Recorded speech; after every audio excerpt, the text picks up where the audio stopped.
à tous et bienvenue dans votre émission. Donc j'espère que vous avez passé un excellent week-end. Donc beaucoup d'informations encore une fois pour cette nouvelle quotidienne. Alors aujourd'hui pour notre rubrique C'est Sport, je vous propose de vous intéresser à la sélection de football des moins de 23 ans pour les Jeux de Papouasie-Nouvelle-Guinée. On en parle avec Jamie Waymo de notre rubrique C'est Sport. Ensuite pour notre rubrique Job et Éducation, je vous propose de suivre une classe en formation de BTS maintenance industrielle. On en parle avec Marie-Hélène dans notre rubrique Job Éducation. Et enfin pour notre rubrique C'était hier, donc histoire. Aujourd'hui je vous propose de revenir avec Camille Monnier sur l'histoire de l'usine de Gwangyang en Corée du Sud. On en parle dans notre rubrique C'était hier. Mais pour l'heure je vous propose de retrouver notre invité du jour.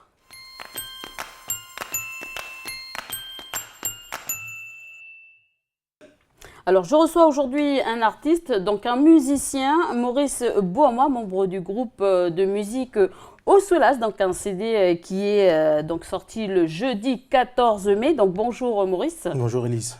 Alors, donc aujourd'hui, tu viens nous parler de ce nouvel album. Alors, Osoulas, tout d'abord, ça veut dire quoi? Et c'est quoi l'histoire de Osoulas? Alors, en fait, quand Osoulas, ça veut dire, c'est le verlan de Saluso, en langue de Néngone, qui veut dire on ne fait qu'un. Et en fin de compte, le nom Osoulas, c'est pas nous qui l'avons inventé, c'était une troupe de danse auparavant, donc troupe de danse de nos grands-pères de la tribu de Wakori. D'accord. Et donc on a voulu reprendre, sauf que là, c'est plus une troupe de danse, c'est une troupe de musique. Alors, on ne fait qu'un, ça représente qui? Les gens de la tribu? C'est qui exactement? Le groupe de musique, le groupe de danse? Je pense pas, non, on a voulu trouver, comment on va dire ça? Un mot qui va représenter votre groupe, quoi. Oui, voilà. D'accord, on ne fait qu'un dans la musique. Alors, justement, plusieurs styles de musique, hein, en écoutant votre CD. Donc, quel est vraiment le style de Osoulas? En fin de compte, on n'a pas de style. Notre style, c'est à peu près tous les styles, quoi. Alors, beaucoup on va dire, de morceaux en négoné, hein. Mais pour revenir sur le style de musique, vous avez envie de recopier quel groupe, par exemple? Quel est le style préféré de Osoulas, même si vous dites que vous n'avez pas de style, mais quand même, un groupe a toujours un style. En fait, on est un groupe en émancipation, donc voilà, on n'a pas encore de groupe préféré. Donc, on a à peu près, voilà, c'est l'ouverture de la musique, c'est de la world music, quoi. Alors, des musiciens en Nouvelle-Calédonie, c'est souvent des musiciens autodidactes. Est-ce que c'est le cas de Osoulas? Oui, en effet, oui. Donc, pas de cours de musique. Pas de cours de musique. Alors, qui compose les morceaux de ce groupe et où est-ce que vous allez chercher justement? Principalement, donc, tous les morceaux sont composés par le leader Trabé Kistroff. Et bon, moi aussi, j'ai quelques titres à l'intérieur. Donc voilà, on a essayé de faire le mix et rassembler tout ça pour... Et de toute façon, le groupe est originaire... Enfin, il y a plusieurs musiciens qui sont originaires des îles Loyauté, de Lifou, Tiga et Marais. Donc voilà, le mélange, c'était explosif, quoi. Alors, où est-ce que vous allez chercher justement votre inspiration? Je vois qu'il y a vraiment de la musique engagée, des musiques chrétiennes. Oui. Où est-ce que vous allez justement chercher cette inspiration? En fin de compte, c'est à peu près... On se base surtout sur l'actualité, sur la jeunesse, donc l'avenir, la nature, par rapport à la délinquance aussi, dû principalement aussi des fois à un facteur, l'alcool. Et voilà, j'ai voulu faire aussi un morceau religieux pour combler le tout, quoi. Alors vous avez parlé justement d'un facteur important, hein, l'alcool. Pourquoi l'alcool? Vous êtes parti d'un constat? Donc ouais, non, on voit beaucoup donc, à la télé les problèmes de bagarre et de délinquance, à tout. Donc je pense que principalement c'est dû à ce facteur-là, donc l'alcool. Alors vous avez des prochains concerts d'ici là? Oui, au mois de juin, donc c'est full. Donc pour la fête de la musique, et on a un concert au Centre culturel du Mont d'Or le 26 juin. Alors, pour terminer, puisqu'on arrive presque au terme de cet entretien, que pensez-vous de la situation des artistes en Nouvelle-Calédonie? Bon, on le sait, hein, les artistes ici ont du mal à s'en sortir hein, quand ils ont que seule occupation, justement, la musique. Alors, qu'est-ce que vous pensez de la situation des artistes? Ben, pour moi, on ne peut pas vivre de la musique, donc malgré qu'il y ait le soutien via l'Assassin Satou, pour moi, ça restera toujours une passion. Est-ce que vous avez un souhait justement par rapport au statut des artistes? Ben justement, c'est pour que voilà, on essaye que ce soit plus reconnu, quoi. Alors, si on veut se procurer justement ce CD qui est sorti le jeudi 14 mai, où est-ce qu'on peut appeler? Donc, vous pouvez appeler donc le leader au 84 20 72. Pour acheter le CD. Est-ce que vous avez un message à passer justement avant de lancer l'extrait qu'on va écouter donc avec nos téléspectateurs? Donc voilà, achetez notre CD, vous ne serez pas déçus, quoi. Voilà. Alors Maurice, est-ce que tu peux, pour terminer, nous présenter hein, le titre qu'on va écouter? Donc Retain No Inod, ça veut dire donc les enfants du pays. Pour tous les enfants qui sont partis pour leurs études. Et donc ils pensent beaucoup au pays, donc voilà. Alors est-ce que tu peux nous lancer justement le titre du morceau qui va suivre? Et merci d'être venu donc dans nos studios. Donc voilà, très chers téléspectateurs, veuillez apprécier Retain No Inod.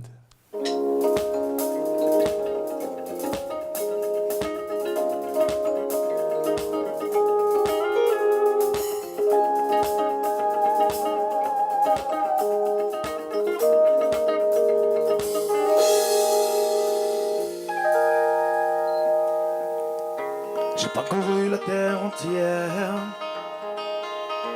j'ai vu des gens d'ailleurs, malgré toutes nos couleurs,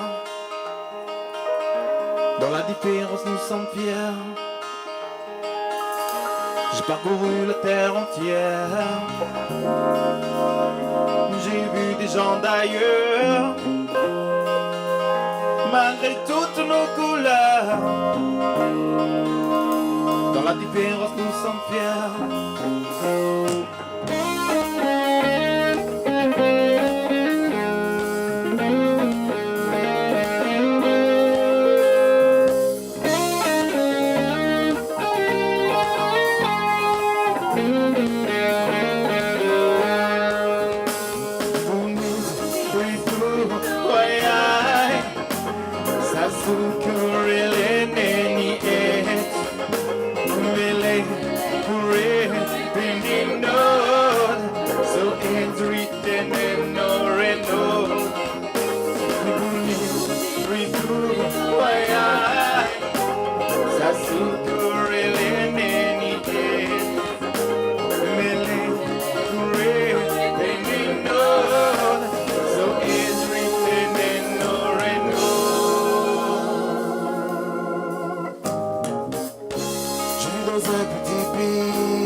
Jolie Kanaki, je vis dans un petit pays, je vis au paradis, si tu es en Mélanésie, c'est ma jolie Kanaki.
Media hekitiga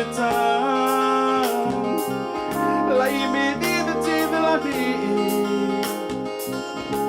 me como na Caledônia.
Et on poursuit avec l'agenda de la semaine avec Falaï, avec pour débuter donc les centres aérés. Bonjour Falaï. Salut Elise, bonjour à tous. Et oui, les grandes vacances arrivent à grands pas et pour les parents qui recherchent de quoi occuper à leurs enfants pendant cette période, restez attentifs. Allez, on commence avec la commune de Yehen. Oui, l'association AFAX, basée dans la tribu de Tendo à Yehen, organise un camp de vacances pour les enfants de 7 à 17 ans dans la commune de Wegwa. Le thème choisi tourne autour de la pêche. Donc, toute cette période, les enfants pourront pratiquer différentes formes de pêche dans le diaote, pêche au crabe, pêche à la seine, pêche à la ligne, etc. Et donc, c'est un camp sous toile qui aura lieu du dimanche 14 au dimanche 21 juin. Alors, pour plus d'informations et pour les inscriptions, il faut appeler le 89 16 01. Voilà, Yehen où le bibliobus sera présent demain mardi 2 juin à partir de 9h au marché. Donc n'hésitez pas, ne le ratez surtout pas. Et on continue du côté de Pointe-Boute qui propose un centre de loisirs au château Grimini. Oui, il est organisé par le club intercommunal enfance et loisirs, le Ciel, c'est mignon. Ce centre s'adresse aux enfants de 6 à 12 ans. Le thème est l'écriture à travers les âges et la culture. Donc à travers des ateliers, des jeux artistiques, des activités sportives, des créations d'œuvres collectives. Les enfants découvriront toutes les formes d'écriture, en passant par les hiéroglyphes jusqu'à celles d'aujourd'hui avec le web. Voilà, intéressant et très instructif. Alors, ça se déroule où? Alors, c'est du lundi 8 au vendredi 9 juin au château Grimini à Pointe-Boute. C'est de 7h à 17h.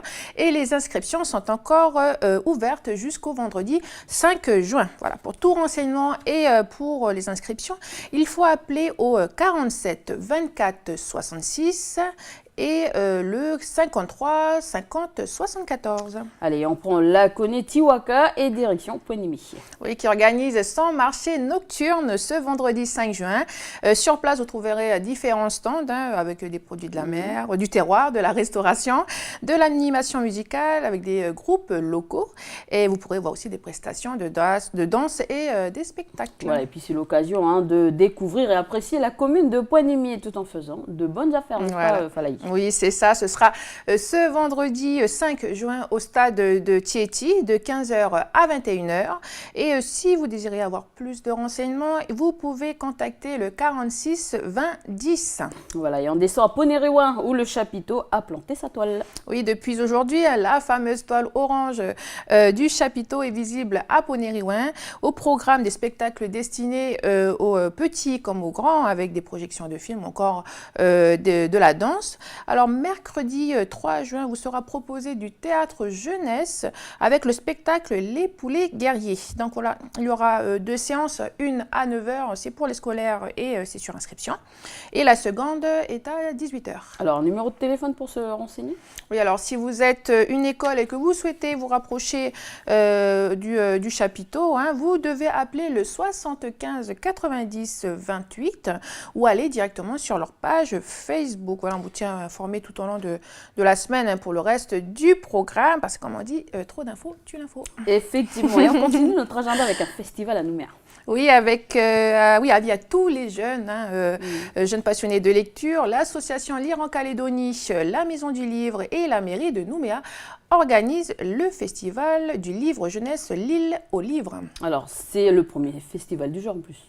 Oui, Elise, hein, ce festival, c'est quoi? C'est 5 jours de programmes variés dans différents lieux de Nouméa. Le programme, alors, il y aura des rencontres dédicaces, des ateliers, des spectacles, des projections de films, des expositions et animations pour les enfants de centres aérés, par exemple. Voilà, c'est très varié. D'accord, mais qui va animer justement ces ateliers? Alors, il y aura des auteurs, illustrateurs locaux, mais aussi internationaux qui seront présents pour partager leur passion. Alors, ils nous viennent de la France, de la Belgique et même du Japon. Voilà, l'objectif de ce festival, c'est vraiment de favoriser la création locale et d'inciter les jeunes à lire. Alors, tu nous disais que c'est un peu dispersé, hein, dans plusieurs endroits de Nouméa. Et comment on fait pour en savoir plus justement sur le programme? Oui, c'est ça. Alors, ce festival se déroulera dans 4 lieux de Nouméa, la médiathèque de Rivière-Salée, le kiosque à musique, le centre d'art ainsi que le musée de la ville. Bon, alors, le mieux, c'est d'avoir le programme sous la main.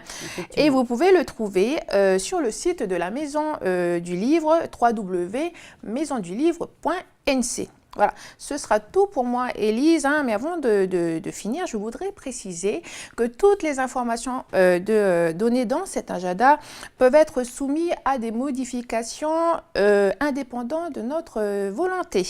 Donc, notez bien les numéros de téléphone et n'hésitez pas à vous renseigner avant des fois qu'il y ait des modifications entre-temps et puis qu'on n'ait pas...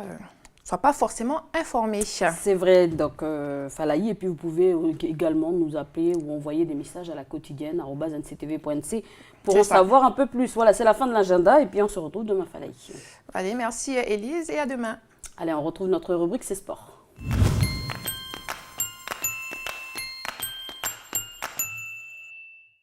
Bonjour Jamie, aujourd'hui on parle football et notamment avec la sélection calédonienne qui prépare activement les Jeux du Pacifique.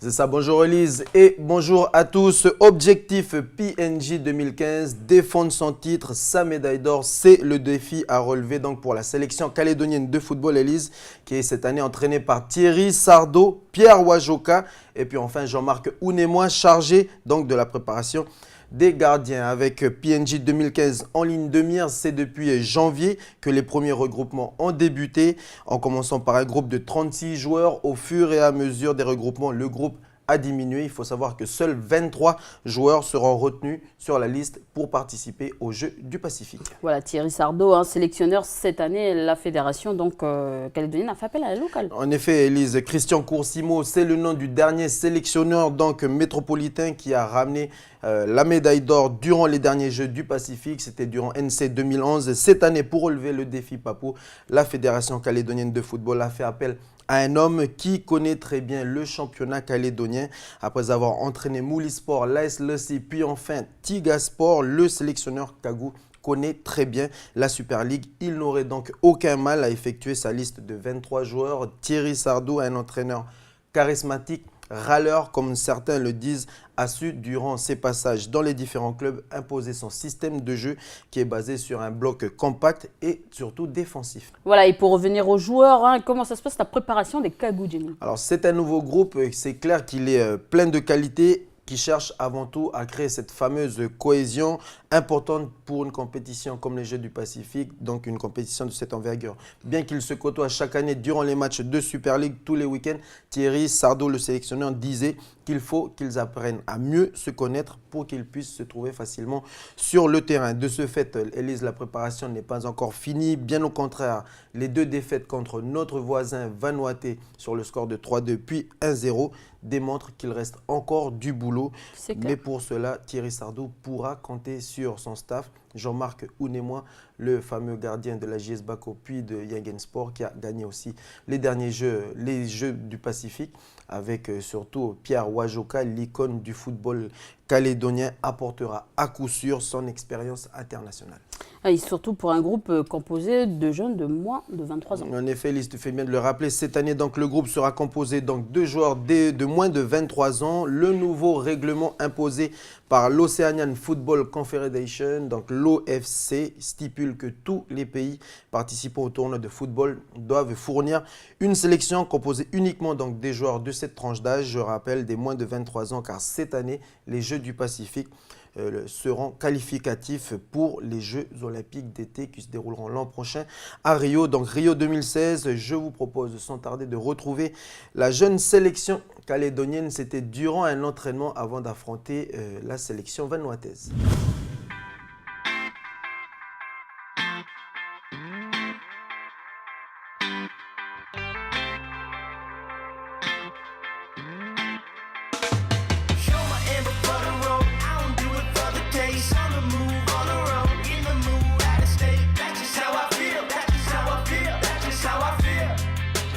Alors la sélection s'est faite sur un critère primordial, c'était déjà de jouer en Super League.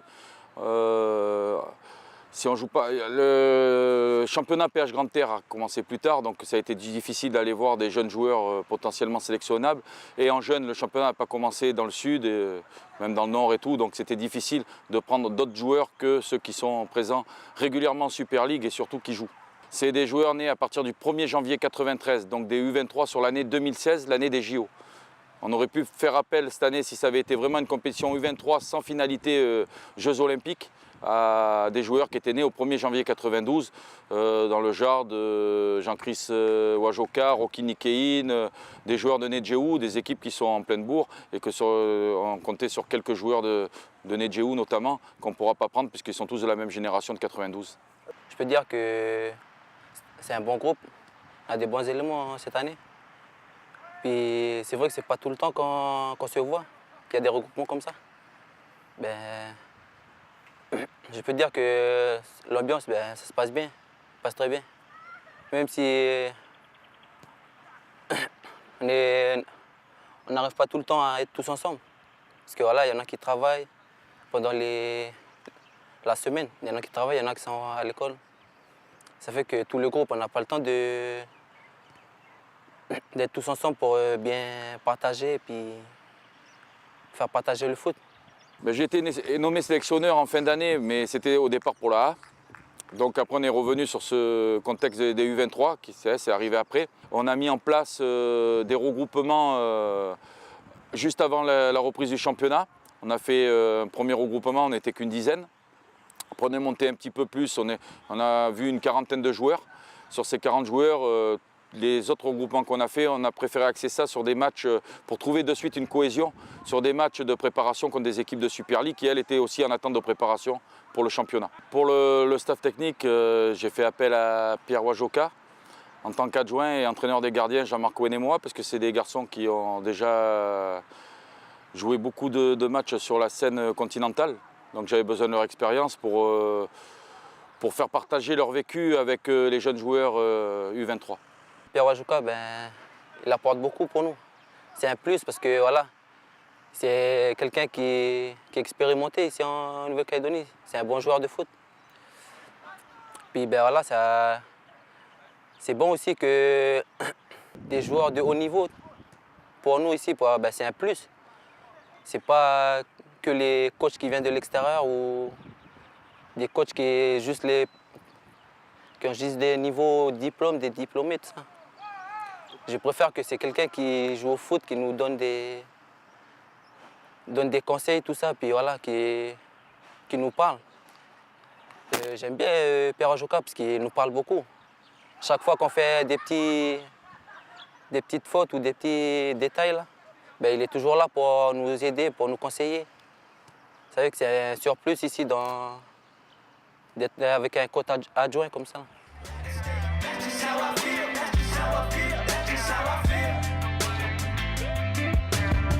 cares into the wind, don't count the days been out of state. Cause on the roads we feel at home. Kerouac and you can't relate, no turning back, so just lay away. When I'm through, she lay away.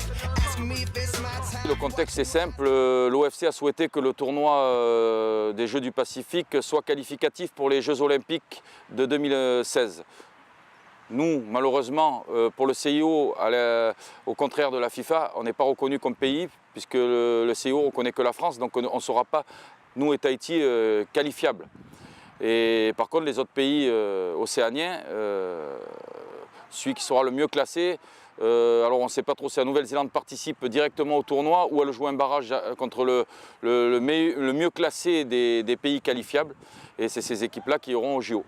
Les Jeux ont une importance, moi j'ai pu constater depuis que je suis arrivé sur le territoire que les Jeux avaient une très grande importance, on l'a vu en 2011, et notamment le football. Le football, il y a une grosse attente, c'est le sport le plus populaire dans tous les pays océaniens. Donc je pense que les Papous, ils attendent beaucoup de leur tournoi de football.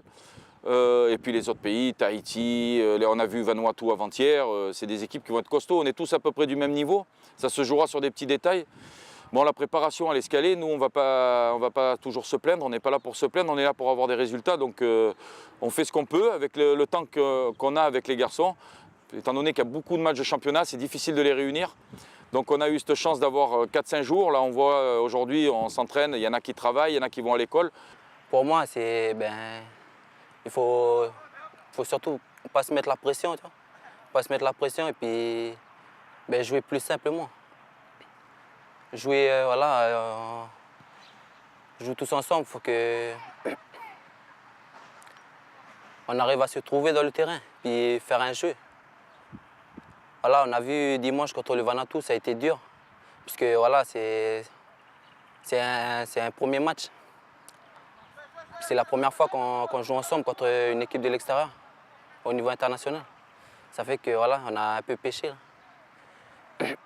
Je pense que faut surtout faire plus de regroupements avant la compétition. Puis il faut qu'on soit aidé aussi de l'extérieur. C'est dur pour les coachs de nous faire travailler parce que voilà, ça ne suffit pas. Il faut qu'autour aussi ça nous aide au niveau du football. C'est pour ça que le football il évolue pas trop aussi. Fédération de la province sud. Il faut que, voilà, même si c'est une nouvelle génération, c'est moins de 23 ans, mais c'est à ce moment-là qu'il faut nous aider. Pour plus tard, pour les prochains Jeux aussi. Là, pour l'instant, pour les Jeux là, de cette année-là, je veux que nous les moins de 23 ans, là, on montre aussi au pays qu'on a envie de gagner ces Jeux-là. L'objectif à nous, c'est d'atteindre cette finale et puis gagner les Jeux du Pacifique.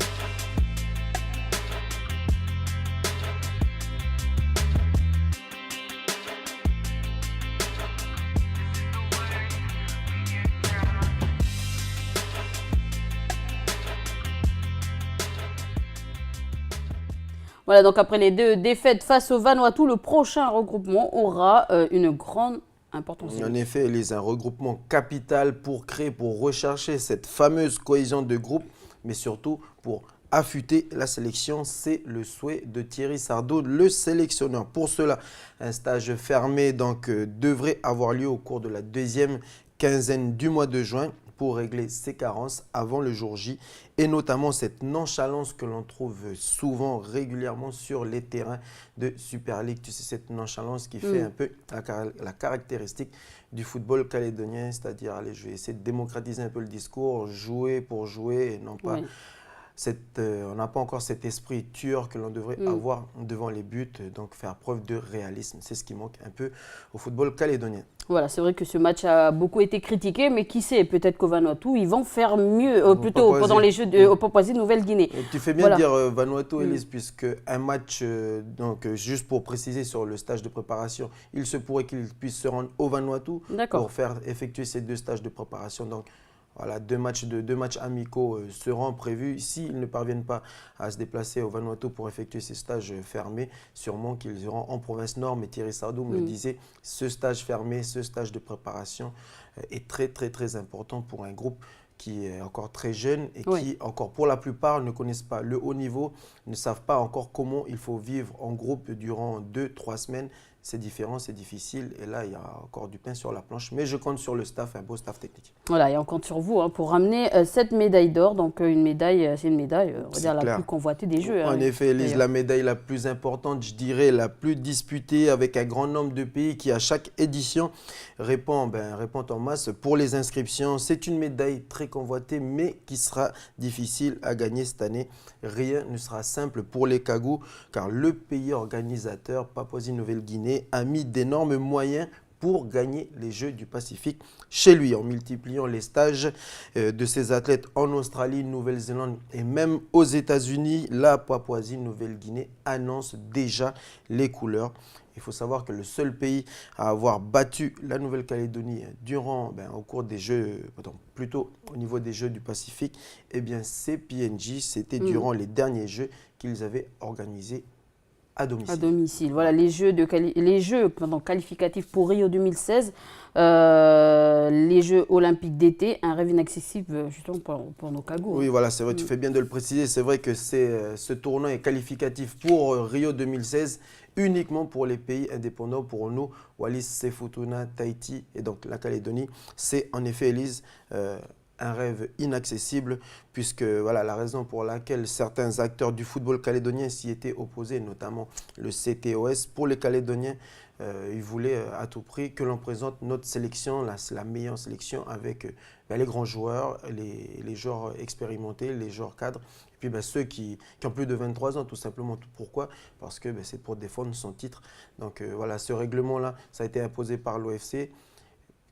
La raison, c'est que ces Jeux-là sont qualificatifs pour Rio 2016, mais seuls les États indépendants peuvent participer aux Jeux olympiques d'été. Nous, Wallis et Futuna et Tahiti, on n'a aucune possibilité de pouvoir participer. La seule manière pour nous de pouvoir figurer durant les Jeux olympiques, c'est d'être appelé en équipe de France. D'accord. Voilà, c'est une concurrence, là c'est un autre niveau, c'est assez difficile, je dirais même que c'est un rêve inaccessible, mais l'avantage avec le fait d'envoyer les moins de 23 ans, c'est que ces jeunes-là, c'est l'avenir de demain et ils pourront déjà avoir un avant-goût de ce qui les attendra durant les qualificatifs pour le mondial, puis aussi les prochains Jeux du Pacifique. Donc c'est toujours bon à prendre. Voilà, merci Jamie et puis on te retrouve mercredi. Merci Elise et merci à tous. Allez, on retrouve notre rubrique Job et Éducation.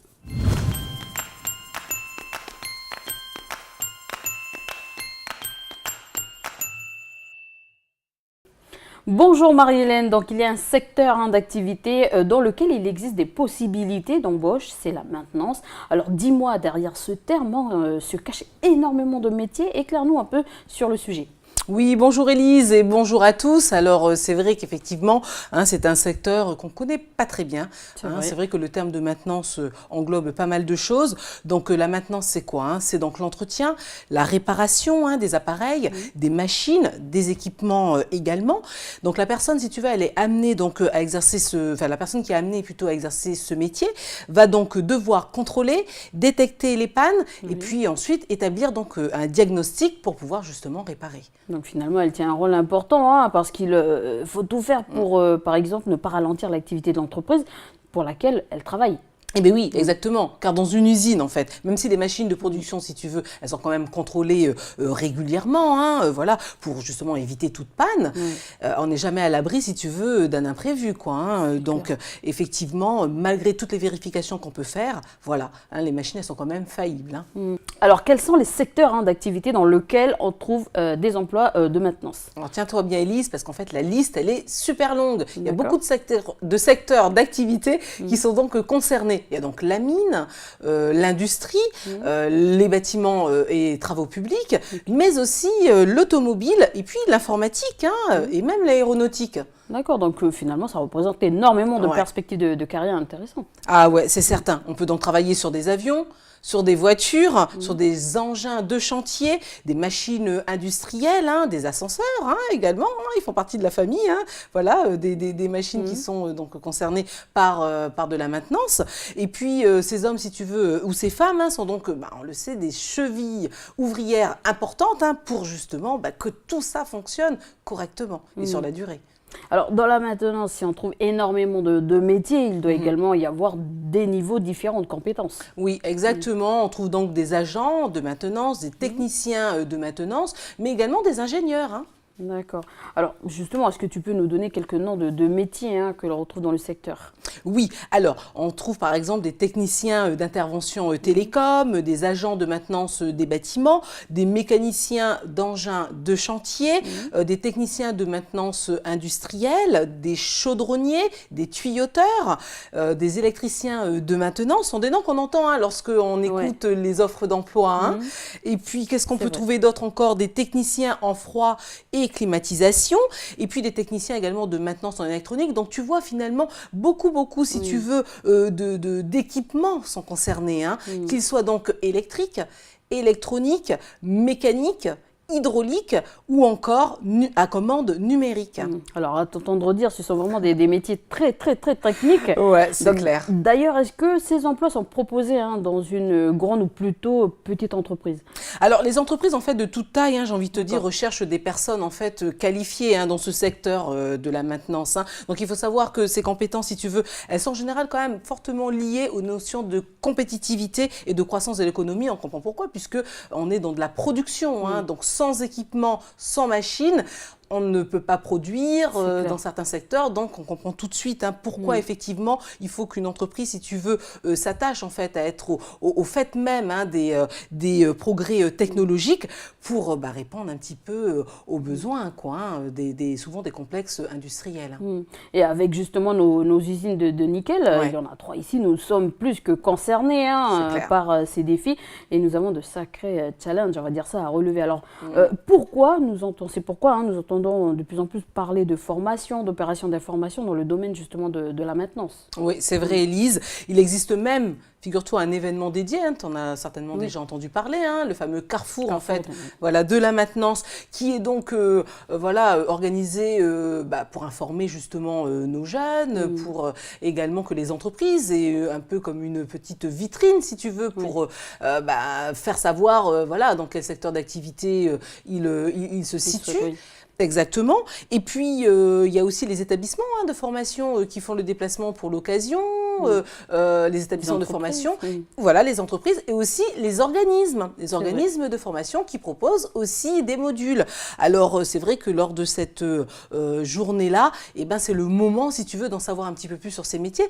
Et moi, je propose quand même que l'on s'intéresse justement à une formation qui est dispensée du côté de Païta. Ça se passe au lycée, en fait, Marcelin Champagnat. Donc là-bas est proposé un BTS maintenance industrielle, des systèmes de production.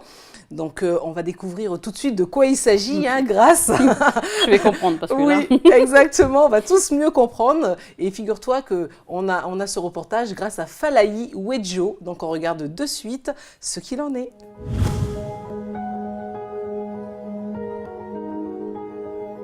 Le BTS maintenance des systèmes de production qui est ouvert cette année sur l'établissement, c'est une formation post-bac, donc après le baccalauréat, dans le domaine de la maintenance. C'est très orienté sur les systèmes de production, plus une dominante industrielle. C'est quelqu'un qui sera amené à faire de l'entretien, des réparations, de l'amélioration, de la gestion de maintenance, manager des équipes, etc.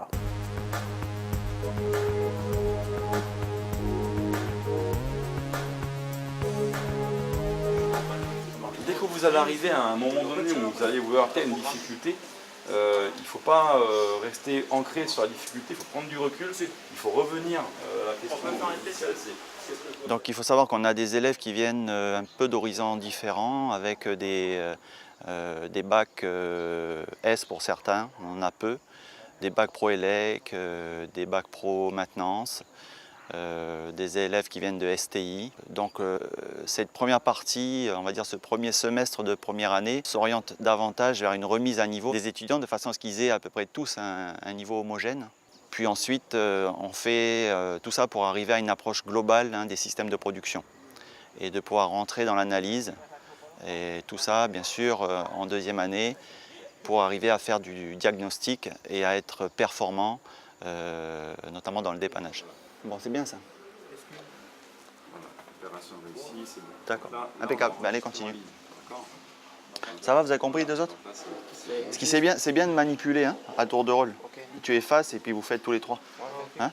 Alors la sélection elle se fait sur dossier, puisque les jeunes déposent un dossier donc, sur l'établissement et une commission se réunit où on va classer tout simplement, et ce qui va nous permettre de remplir la section. Essaye. Donc il faut passer en mode run. Allez, l'automate, les entrées. Déjà, on peut vérifier les entrées. Alors, est-ce que vous pouvez les vérifier là sur l'automate? Là, par exemple, c'est des TP tournants ce matin, hein, donc l'enseignement pluritechnologique, où ils vont justement essayer de rattraper pour certains le retard hein, qu'ils ont vis-à-vis d'autres élèves, d'autres étudiants. Alors certains passent plus ou moins vite sur certains TP, par exemple sur le pneumatique. Les étudiants qui viennent de MEI sont un petit peu plus à l'aise. Et sur les automates, ce sera donc ceux qui viennent de Bac Pro Elec. Donc on essaie au travers de ces TP tournants aussi de remettre un petit peu tout le monde à niveau. Donc on voit plusieurs technologies ce matin dans ce qui concerne l'automatisation, les différents actionneurs, qu'ils soient électriques, pneumatiques, tout ce qui concerne l'asservissement des moteurs. Donc un chapitre assez volumineux, mais indispensable à ce niveau de la formation. Vous êtes en mode édition là. Ça veut dire que vous avez écrit un programme sur l'ordinateur. Une fois que vous avez saisi un programme, vous devez le transférer sur l'automate. Ensuite, il faut démarrer l'automate. D'accord ?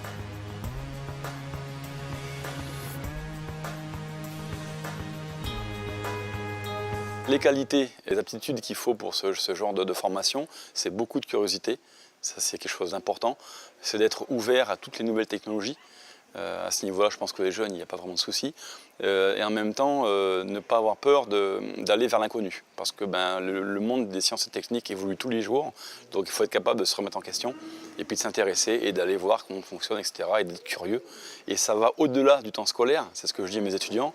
Il n'y a pas que le temps scolaire. Il y a aussi le week-end, ce que vous faites chez vous. Il y a ce que vous faites en dehors. Les petits chantiers, parce que certains ont des petits chantiers déjà, ça commence. Donc c'est là qu'il faut commencer à vous nourrir et vous imprégner de ça en fait. Voilà. Mais ne pas hésiter effectivement à être curieux, à poser des questions et puis à voler, si je puis dire, un peu le savoir des enseignants quoi, pour s'approprier. C'est vraiment la connexion là qui ne va pas. Quoi. Donc là, il ne faut pas hésiter à la bouger. Quoi. Non, laisse en marche, vas-y. Je touche. Ah ouais, vas-y, t'es en sécurité là. Voilà, je la manipule un petit peu, ne bouge pas. Vas-y, appuie sur le bouton vert, bleu. Vas-y. On a vraiment un problème de communication. Pour une fille dans ce métier-là, il faut savoir s'affirmer. Et puis faire montrer aux garçons que nous aussi on est capables. Qu'il n'y a pas qu'eux qui sont capables à faire ce métier-là. Les difficultés que j'ai rencontrées par rapport au BTS, c'est par rapport à la mécanique. Vu que c'est tout nouveau pour moi. Du coup, j'ai pu tout prendre sur moi et remédier à mes problèmes que j'ai avec la mécanique. Du coup, après, comme il y a les profs aussi qui font un complément aussi, du coup, les profs nous aident aussi. Après, ils nous guident et puis après, on continue sur le droit chemin. Quoi. Tu raccordes en même temps. Et regarde, tu as sur ta doc là. Ensuite, tu vois, On vous montre là. C'est pour ça que vous avez des documents ressources. Là, ce que je ressens, c'est que le BTS, on a beaucoup de responsabilités. Un technicien supérieur a beaucoup de responsabilités. D'où l'intérêt de faire autant de prévention et de sécurité. Ce que j'attends de cette filière, c'est que je réussisse déjà. J'aimerais, à la fin de mon cursus, que j'ai approfondi les connaissances que je voulais. Quand j'aurai mon diplôme, je pense que j'irai faire un master en ingénierie. Ça, autrement, je voudrais postuler à travail dans le Nord. Pour chaque système qu'on a ici, qu'on a dans l'atelier, on a mis en place, en face, tous les problèmes qu'on avait récurrents sur les systèmes. D'accord ? Donc ce sont des choses qui, vous le savez bien, ça nous dérange dans le travail de tous les jours. D'accord ? On n'arrive pas parfois à démarrer les systèmes, on a toujours des petits trucs qui nous embêtent. Dans le monde de l'entreprise en vie active, la principale chose qu'on recherche au niveau de ces jeunes, en termes de formation, c'est une autonomie. Il faut qu'ils aient des outils derrière, aussi bien pratiques que théoriques, pour pouvoir s'extraire de situations plus ou moins difficiles. Et puis surtout, qu'ils vont pouvoir travailler sur tous les sites miniers de la Calédonie. Ils vont pouvoir travailler dans des petites industries, PME, PMI, des entreprises qui fabriquent par exemple des twisties, des boissons alcoolisées, non alcoolisées, toute la production en fait, alimentaire. Et en fait, ces jeunes-là vont être amenés dans les petites entreprises à faire eux-mêmes la maintenance, et dans les boîtes entreprises plus grosses, à commander une équipe, à avoir une équipe et à faire le lien entre les ingénieurs, les bureaux d'études et derrière commencer à être technicien de terrain.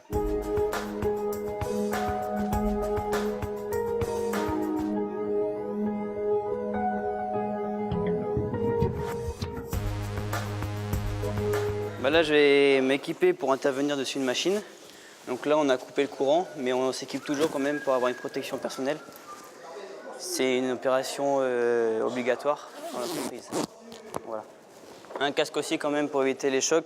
On ne sait jamais s'il y a un court-circuit qui peut intervenir. On peut avoir des projections de fer au cas où.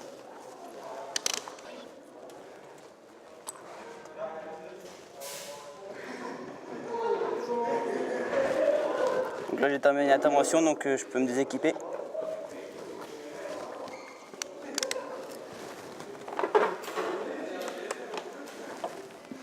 Après, on revérifie quand même, et après, on peut faire les essais. On a validé le fonctionnement et les essais, et la machine est opérationnelle. C'est un monte-charge, donc là, c'est sous but pédagogique, donc c'est réduit. Mais après, on peut faire ça sur plusieurs étages dans la vraie vie, quoi. On a tendance à pas trop promouvoir la voie professionnelle, alors qu'aujourd'hui, pour construire le pays, on a besoin de techniciens. On a besoin de compétences, on a besoin, c'est vrai, de pas mal de monde, notamment sur le domaine industriel, mais sur d'autres secteurs aussi. Mais on a besoin de gens qui soient qualifiés et pas forcément avec des niveaux très élevés. Je crois que là, il y a matière à réflexion au niveau de l'orientation, puisqu'on a tendance à utiliser la voie professionnelle comme une voie de garage, alors qu'aujourd'hui, on a besoin de techniciens, quoi. Pour les encourager quand même, parce que c'est quand même l'objectif, c'est qu'il y a quand même un pays qui est en construction, il y a quand même beaucoup de projets. Il n'y a pas que les mines, il y a aussi beaucoup de petites PME, PMI qui est autour de nous et qui ont besoin tous les jours de jeunes qui s'y connaissent en maintenance.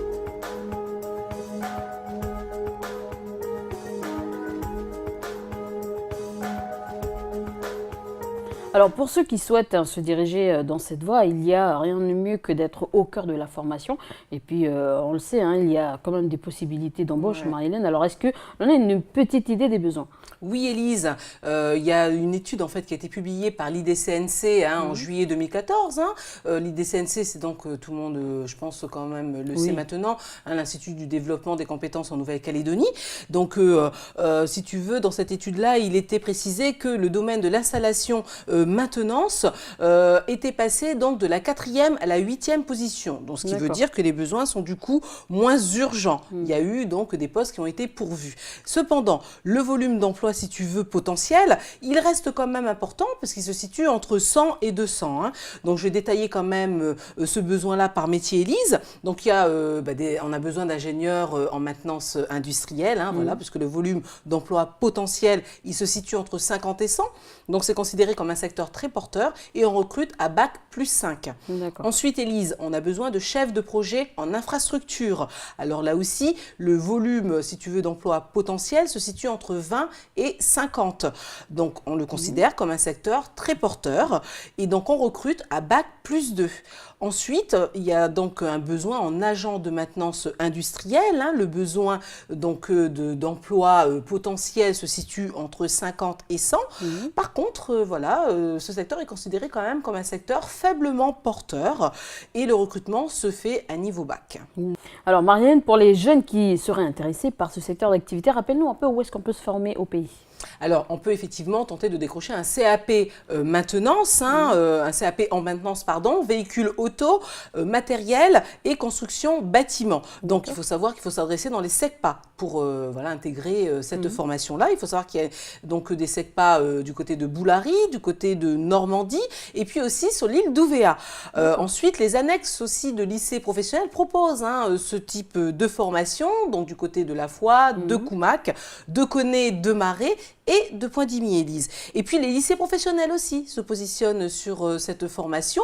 Donc du côté de Bourail, c'est le lycée professionnel du Père Guénaud. Du côté de Touhaut, c'est le lycée Augustin Thie. Et puis du côté de Puebo, c'est le lycée Gabriel Riva. Et les jeunes peuvent également poursuivre vers un bac pro préparé en Calédonie. Oui, les jeunes peuvent également se préparer donc, pour un bac pro. Donc, ce bac pro s'appelle le bac pro maintenance des équipements industriels. Il y en a un qui est dispensé donc, au lycée professionnel Marcelin Champagnat, du côté de Païta, voilà. Et puis également du côté de Jules Garnier. Ensuite, il y a un bac professionnel, si tu veux, en maintenance, en mécanique, en électricité et en électrotechnique, qui est donc aussi dispensé du côté de Petro-Atiti, du côté de la rivière Salée, du côté là aussi de Champagnat à Païta, à Jules Garnier également, Augustin Thie à Touhaut et puis le Père Guénaud à Bourail. Mais il faut aussi savoir qu'un bon niveau d'anglais est quand même voilà, quelque chose qu'il faut avoir, c'est un plus. Alors quel profil cherchent les entreprises ? Alors justement, les entreprises, il faut savoir qu'elles se tournent beaucoup plus maintenant vers des recrutements à Bac+2, donc des recrutements justement. Voilà, ils recherchent plutôt, on va dire, des jeunes qui sont titulaires du BTS en maintenance industrielle, d'où le reportage Élise, pour montrer justement ce qui se passait voilà, au cœur de la formation. Alors, il faut savoir que du côté de Petro-Atiti et puis du Jules Garnier, c'est aussi une formation qui est dispensée. Voilà. Et puis, je voulais rajouter, Élise, que pour ceux qui veulent partir, par exemple en métropole ou au Québec, il est possible aussi de décrocher un Bac+2 là-bas, puisqu'il est proposé la formation, si tu veux, DUT, donc génie industriel et maintenance. Ensuite, ceux qui ne s'y retrouvent pas, on va dire, dans ce que l'on vient de dire, il faut savoir qu'il y a aussi la voie de l'apprentissage qui est possible. Donc, pour cela, il faut s'adresser donc à la CCI, au point apprentissage, pour avoir tous les renseignements. Et lorsqu'on travaille déjà ou que l'on est demandeur d'emploi, il existe des passerelles pour évoluer dans le secteur de la maintenance. Oui. Il existe justement des formations spécifiques en fait qui sont proposées par les organismes donc de formation. Je pense notamment donc au CFTMC, centre de formation donc du côté de Poro, qui délivre d'ailleurs des certificats, si tu veux, de qualification professionnelle. Et puis il y a également des formations de ce type-là qui peuvent être proposées au RSMA. Mais pour plus de renseignements, le mieux c'est de diriger justement nos chers téléspectateurs vers tous les organismes, si tu veux, qui s'occupent soit des formations, soit de l'emploi. Je vais en citer quelques-uns. Voilà, il y a donc bien évidemment du côté de l'emploi Cap Emploi, les PFIP qui se trouvent du côté des îles Loyauté. Il y a également la DFE qui est la direction de l'économie, de la formation et de l'emploi. On peut se renseigner aussi pour avoir plus là des informations, des renseignements plutôt sur les métiers donc au CIO, le Centre d'information et d'orientation, ou bien du côté de l'IDCNC aussi, qui met en ligne justement pas mal de documents.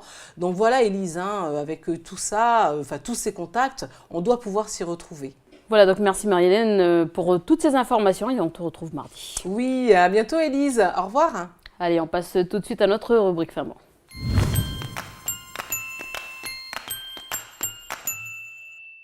Alors, en ragoût ou en soupe, la viande de bœuf ne manque pas en Nouvelle-Calédonie. D'ailleurs, les Calédoniens en raffolent. Alors aujourd'hui, donc au menu du restaurant de NCTV, je vous propose un faux filet de bœuf mer-terre. Je vous propose de découvrir tout de suite cette recette.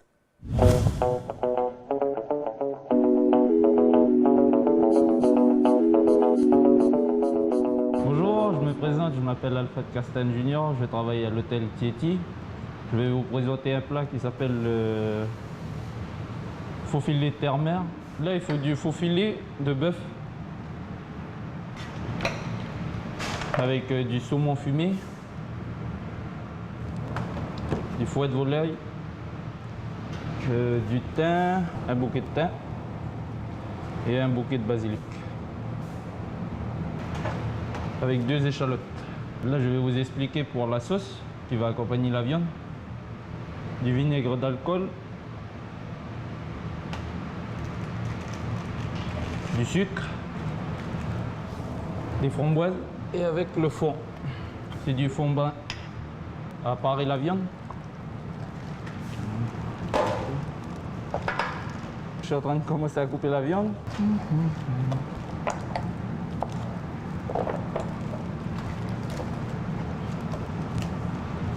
Là, je vais enlever la graisse.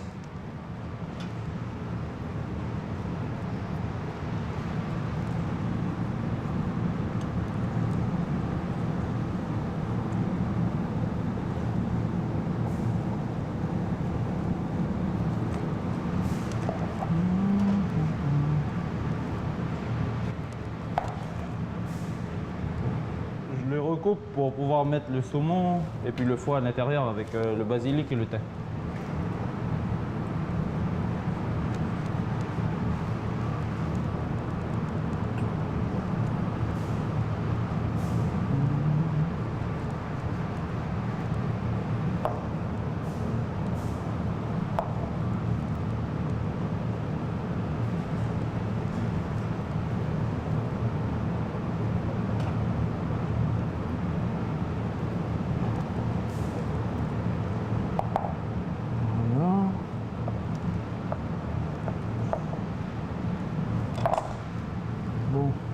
Une tranche de saumon que je dispose sur la viande.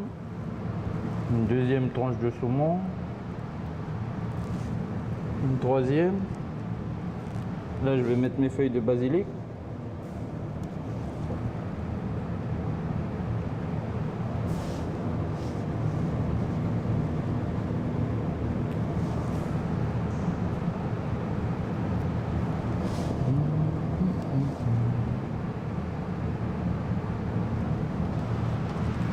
Je vais rajouter des tranches de saumon encore.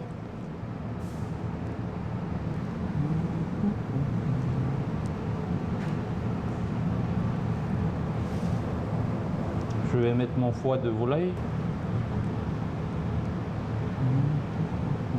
Là, je répartis le foie pour que ce soit un peu préparé partout.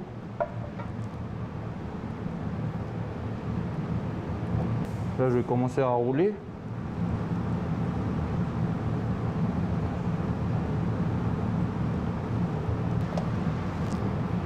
Là, je vais réparer encore ma viande.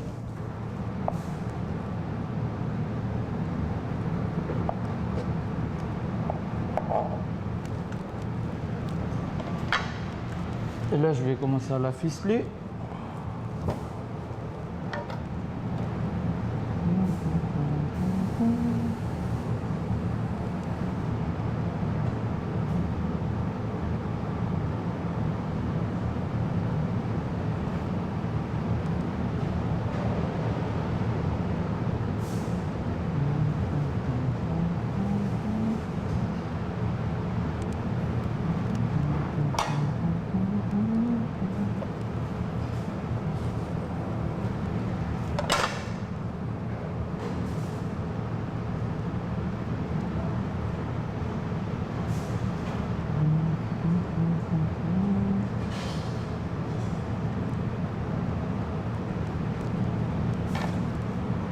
Là, je vais commencer à marquer ma viande sur la grille.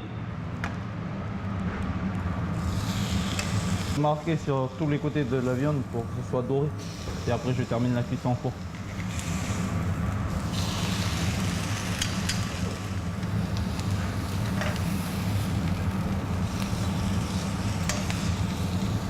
Là, je vais terminer la cuisson de ma viande au four et puis je vais commencer à préparer la sauce. Le four, il est réglé à 150 degrés et puis pour un temps de cuisson de 20 minutes.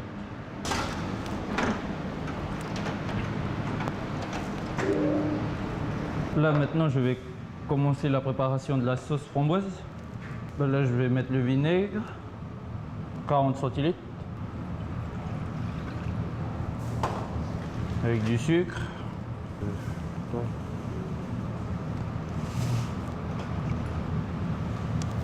De sucre. Là, je mets les framboises.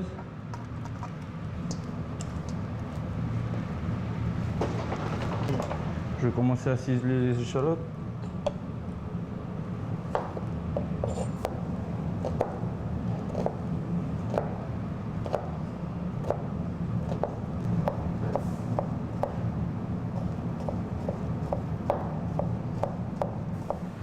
Là, je vais mettre mon échalote dans ma sauce.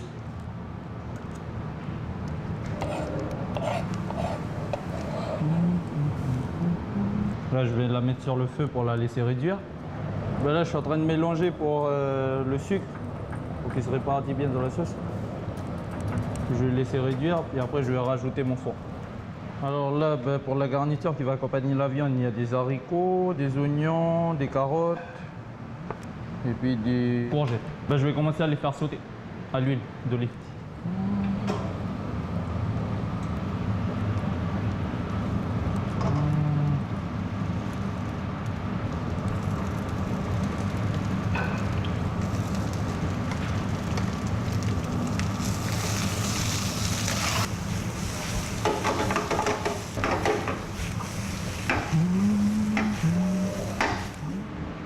Ben là, on sort la viande du four. Je vais commencer à la dresser. Ben là, je vais commencer à déficeler ma viande.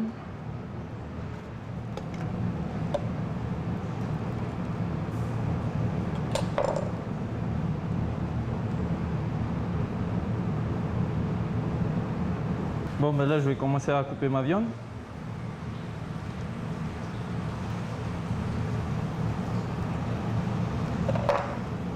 Voilà. Je vais commencer aussi à préparer mon assiette pour dresser. Je vais rajouter aussi mes légumes sautés.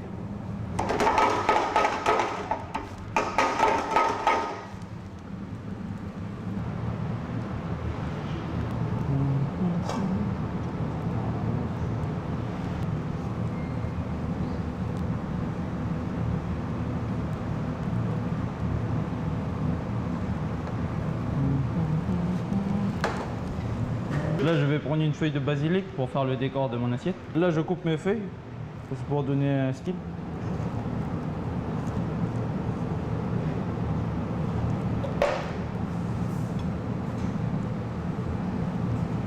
Je vais mettre ma sauce aussi.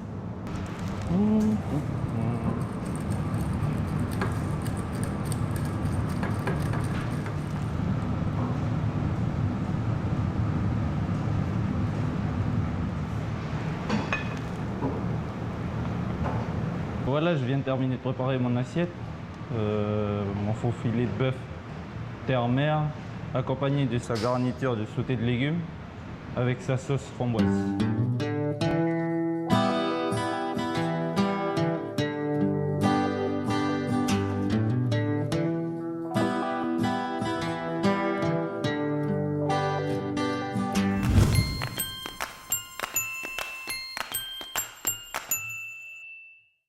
Bonjour Camille, aujourd'hui tu reviens sur l'histoire de l'usine calédonienne de Gwangyang, donc en Corée du Sud, car il faut le dire, dans quelques jours nous allons diffuser un documentaire consacré à ce projet offshore. Oui, bonjour Élise, bonjour à tous. Effectivement, il y a 10 ans, la province Nord a proposé au géant métallurgique sud-coréen POSCO la construction tout simplement d'une usine pyrométallurgique en Corée du Sud, donc à Gwangyang. L'objectif donc de cette proposition, c'était tout simplement de valoriser le minerai à basse teneur en nickel, et donc le résultat de cette rencontre a donné lieu en fait à la réalisation d'une première ligne de traitement de minerai qui est entrée en production donc en 2008 et une seconde cette année. D'ailleurs, nous étions là-bas pour l'inauguration de cette deuxième ligne. Donc je vous propose tout de suite qu'on revienne tout simplement en images sur cet événement. Direction Gwangyang en Corée du Sud pour l'inauguration de la deuxième ligne de production de l'usine calédonienne SNNC. Le 6 mars dernier, c'est une délégation de 40 personnes qui a fait le déplacement, et pour l'occasion, les Coréens ont sorti le grand jeu.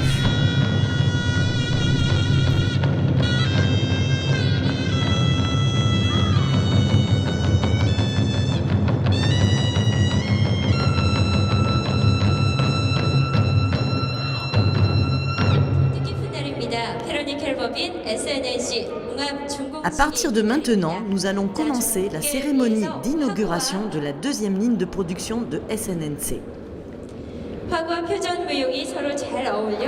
et messieurs, Monsieur Kwon Ho-chun, président de POSCO.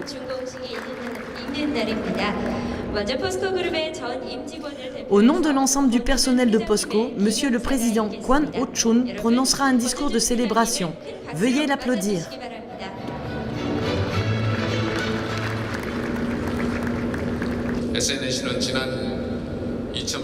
Depuis l'inauguration de la première ligne en 2008, la production cumulée de nickel est de 130 000 tonnes, avec un chiffre d'affaires d'environ 25 millions de francs et un bénéfice net qui s'élève à 37,5 milliards de francs.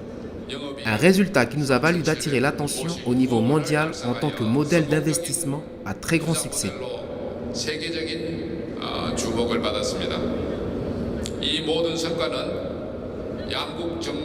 Si tout cela a été possible, c'est grâce au soutien des gouvernements de nos deux pays et celui de la SMSP. Je tiens à vous en remercier une fois de plus. Avec ce projet d'extension, la SNNC est désormais dotée d'une capacité de production de 54 000 tonnes.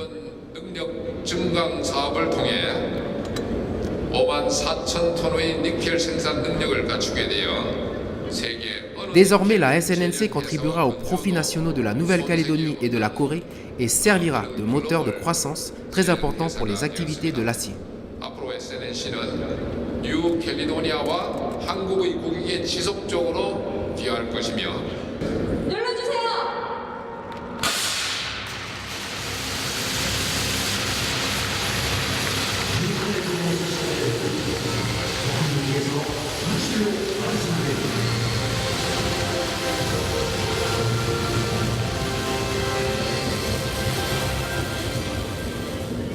Alors, on le voit à l'image, hein, Camille, la deuxième ligne a été donc inaugurée, mais pour en arriver là, il a fallu justement presque 10 ans, hein, comme tu l'as dit. Mais est-ce que nous pouvons revenir un peu sur des dates clés? Oui, effectivement, en 10 ans, il s'est passé énormément de choses. Alors, tout a commencé, j'ai envie de dire ça comme ça, le 18 mai 2005, où la SMSP, donc la Société minière du Sud-Pacifique, signe avec POSCO, donc géant coréen de la métallurgie, une déclaration d'intention. Le projet donc de construire une usine offshore est né. Donc le 17 mai 2006, eh bien, la SMSP et POSCO vont créer une première société commune. C'est la naissance de la Société Nickel de Nouvelle-Calédonie, la SNNC. Cette filiale, c'est cette filiale en fait qui va gérer l'usine en Corée.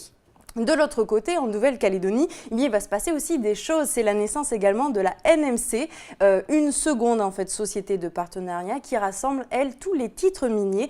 Ces titres miniers qui vont constituer un apport pour l'usine de la Corée. Donc, à côté de tout ça, à côté de tous ces accords, les travaux de construction de l'usine de la Corée vont débuter. Le coût de construction, pour donner une idée, est estimé à 352 millions de dollars. Et si mes souvenirs sont bons, hein, la première ligne de production sera construite en 17 mois. Exactement, 17 mois. Octobre 2008, la ligne 1 entre donc en production. La NMC va donc, à partir de cette date-là, va devoir envoyer 1,8 million de tonnes de minerai de nickel pour approvisionner donc cette usine. En 2009, l'usine va atteindre sa pleine production annuelle, soit de 30 000 tonnes. Donc j'espère qu'avec tous ces chiffres, vous arrivez un petit peu à vous en sortir et à me suivre. En tout cas, tout ça pour dire que tout va bien pour nos partenaires, pour ces partenaires. Si bien, qu'en 2013, la SMSP et POSCO vont signer un accord d'expansion. Ça veut dire quoi? Ça veut dire que l'usine de Gwangyang va se doter d'une seconde ligne de production.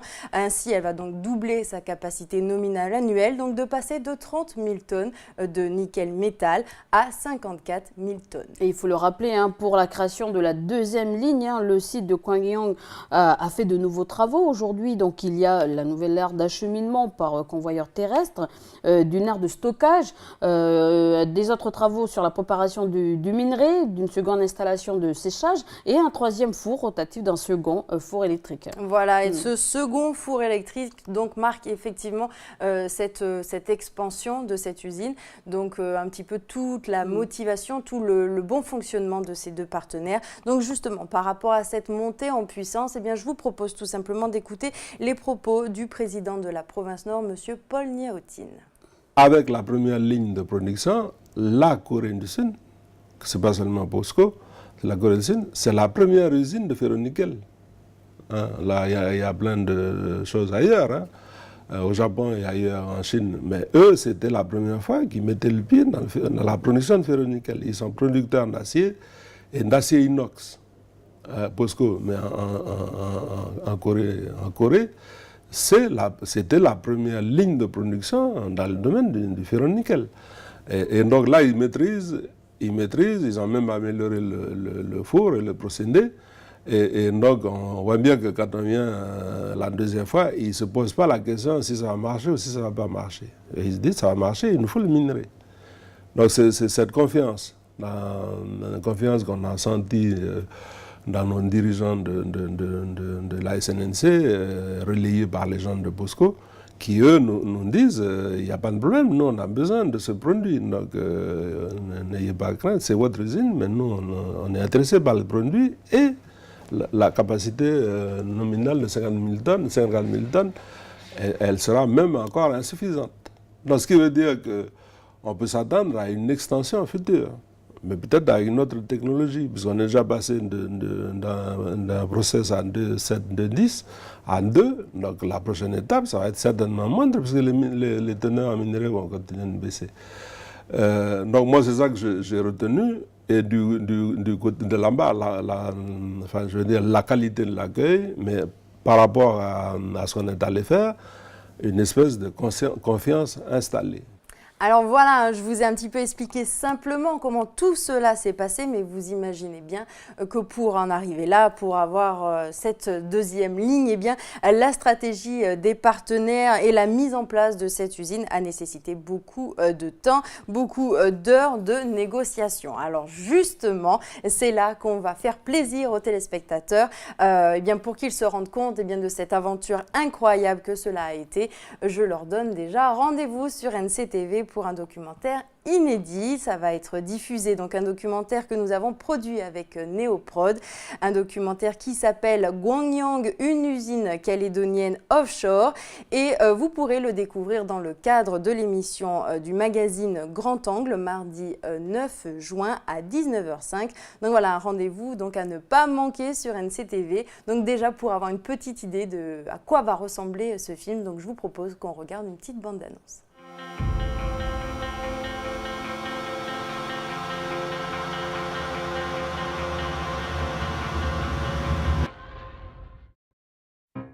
À l'origine, deux hommes. L'un représente le pouvoir politique en province nord, l'autre dirige la SMSP.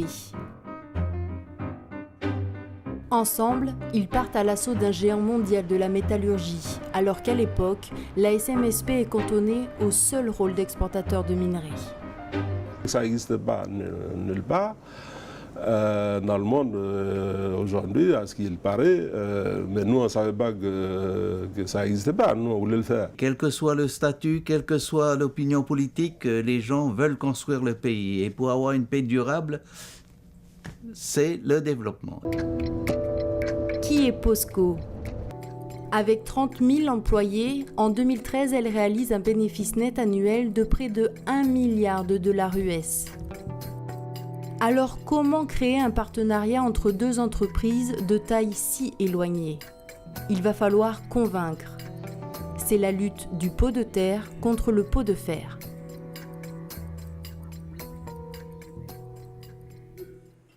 Voilà, j'espère qu'en tout cas que ça vous a donné envie de regarder ce documentaire. Il faut le dire, c'est un documentaire d'une trentaine de minutes, coproduit avec Neoprod et NCTV bien sûr. Donc voilà, pour la petite histoire aussi de ce documentaire, les tournages ont commencé en 2012. L'équipe était présente lors de la première inauguration. Il y a des images sur mine. Sur la visite et voilà, tout. Il y a des images aussi de convoyeurs. Enfin voilà, c'est magnifique, c'est à regarder. Et puis surtout, on se rend bien compte de la stratégie mise en place par la province Nord et la SMSP à l'époque avec les partenaires coréens. Donc voilà, rendez-vous est donné pour mardi 9 juin dans Grand Angle à 19h05. Voilà. Merci Camille, et puis on te retrouve mercredi pour la rubrique Grandeur Nature. Oui, à mercredi, à bientôt. Voilà, c'est la fin de cette émission. Merci de nous avoir suivis. Je vous retrouve demain pour une nouvelle quotidienne.